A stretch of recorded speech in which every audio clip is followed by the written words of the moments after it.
perbedaan sikap di antara forum-forum purnawirawan sebenarnya mencerminkan bahwa mereka bukan kelompok tunggal yang seragam.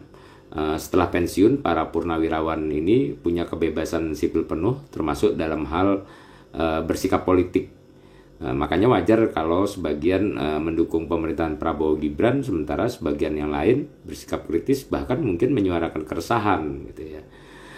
Secara sosial, saya kira ini bisa berdampak pada dua arah ya. Di satu sisi ini menunjukkan bahwa ruang demokrasi kita cukup terbuka, bahkan bagi elit militer masa lalu. Tapi di sisi lain, kalau tidak dikelola dengan hati-hati, ya bisa menimbulkan kebingungan publik. Karena suara purnawirawan cenderung diasosiasikan dengan simbol otoritas moral dan kekuasaan negara, walaupun sejatinya mereka tidak lagi punya posisi resmi. Mengenai mengapa bisa muncul dua kutub, saya kira itu tidak lepas dari konteks fragmentasi politik pasca pemilu.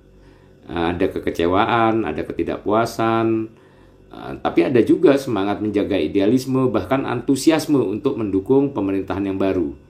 Nah, apakah ini ada yang mengorkestrasi? Ya, dugaan bahwa ada aktor-aktor di belakangnya ya selalu mungkin ya, baik dari sisi yang mencoba menggugat maupun yang meresponnya dengan membentuk forum untuk memperkuat legitimasi pemerintah.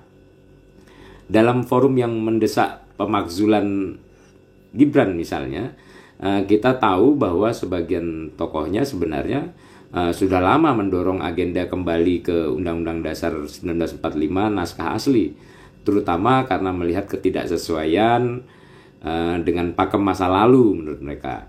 Nah, yang jelas saya kira kita harus tetap jernih membedakan antara kritik sebagai fungsi demokrasi dan manuver politik yang memakai nama demokrasi. Apalagi kalau melihat konteks viralnya petisi pemakzulan yang ternyata berselang cukup lama dari waktu penyampaiannya ya.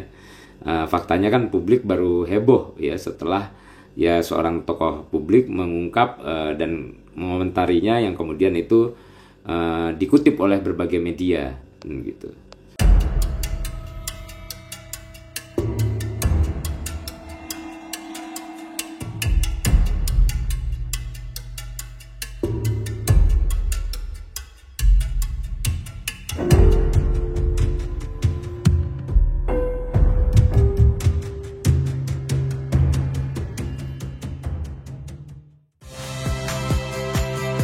Saya Mahsister Tarigan. Saksikan program-program Kompas TV melalui siaran digital, pay TV, dan media streaming lainnya. Kompas TV, independen, terpercaya.